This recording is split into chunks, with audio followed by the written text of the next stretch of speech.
আসসালামু আলাইকুম, আপনাদের সবাইকে স্বাগতম পুতুল মিনি কুকুমে। আপনাদের জন্য নিয়ে আসলাম ফার্ম মুরগির ঝাল ঝাল ভুনার রেসিপি। এখানে আমি পেঁয়াজ কাঁচামরিচ তার সাথে এলাচ দারচিনি দিয়ে একটু ভেজে নিব।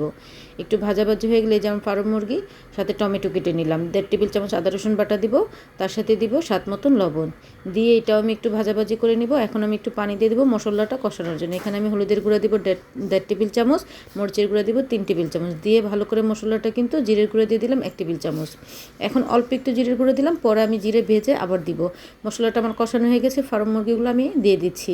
এই ফার্ম মুরগিটা একটু ঝাল ঝাল করে ভুনা ভুনা করলে কিন্তু খেতে কিন্তু দারুণ মজা লাগে। এই যে আমি একটু পানি দিয়ে এটা কষিয়ে কষাতে দিয়ে দিলাম, ঢাকনা দিয়ে ঢেকেও দিয়েছিলাম। এখন ঢাকনাটা উঠিয়ে একটু নাড়াচাড়া দিয়ে নিব, তারপর আবার একটু ঢেকে দিব 5 মিনিটের জন্য। 5 মিনিট পরে কিন্তু এটা আমি ভালো করে কষিয়ে নিব একদম। এই যে টমেটো দিয়ে দিলাম, টমেটোটা দিলে কিন্তু একটু গ্রেভিটা ঘন হয় আর খেতেও ভালো লাগে। আমার এই যে তরকারিটা কষানো হয়ে গেছে, দেখেন কি সুন্দর কষানো হয়ে গেছে। এটা কিন্তু আমি হালকা একটু পানি দেবো, বেশি পানি দিব না, কেন এটা ভুনা ভুনা রাখবো আর খেতে দারুণ মজা লাগবে।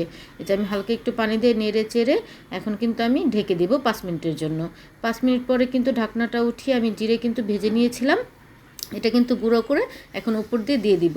উপর দিয়ে দিয়ে হালকা একটু নাড়া করে দিব। এই যে আমি জিরা গুঁড়ো করে দিয়েছি, এটা আমি হালকা একটু দিয়ে নাড়াচাড়া দিয়ে কিন্তু নামিয়ে ফেলবো। আর খেতে কিন্তু দারুণ মজা হয়েছে। আল্লাহ হাফেজ।